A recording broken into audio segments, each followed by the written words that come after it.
প্রথমত ইসলামের আকীদার যে পার্থক্য সেটা নতুন কোনো বিষয় নয়।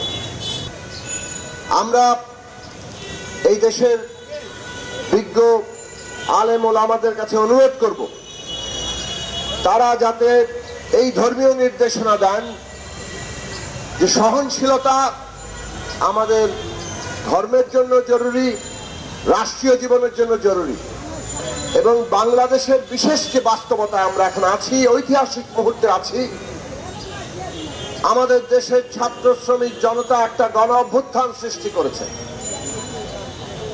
এই গণ অভ্যুত্থান একটা নতুন বাংলাদেশের যাত্রার দিকে যাবে।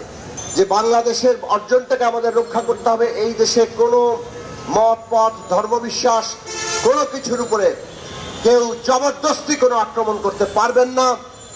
এবং আমরা সরকারের কাছে বলবো প্রত্যেক প্রশাসনের লোককে জবাবদিহিতা করতে হবে। কেন মাজারে হামলা হলো, কারা মন্দিরে হামলা করলো, কোথায় ছিল প্রশাসন, কোথায় ছিল পুলিশ? আমরা দেখেছি বিগত ফ্যাসিস্ট হাসিনা সরকার তাদের আমলে এইরকম যখন হামলা হয়েছে, হামলা প্রথমে হতে দেওয়া হয়, ভাঙচুর হয়ে যায়, দখল হয়ে যায়, তারপরে পুলিশ আসে, তারপর চলে সাম্প্রদায়িক হামলার বিরুদ্ধে ওই ফ্যাসিস্টদের রাজনীতি। এই সব বাংলাদেশে বহুদিন হয়েছে, একজন প্রশাসনের লোক কোনোদিন জবাবদিহিতার আওতায় আসে নাই।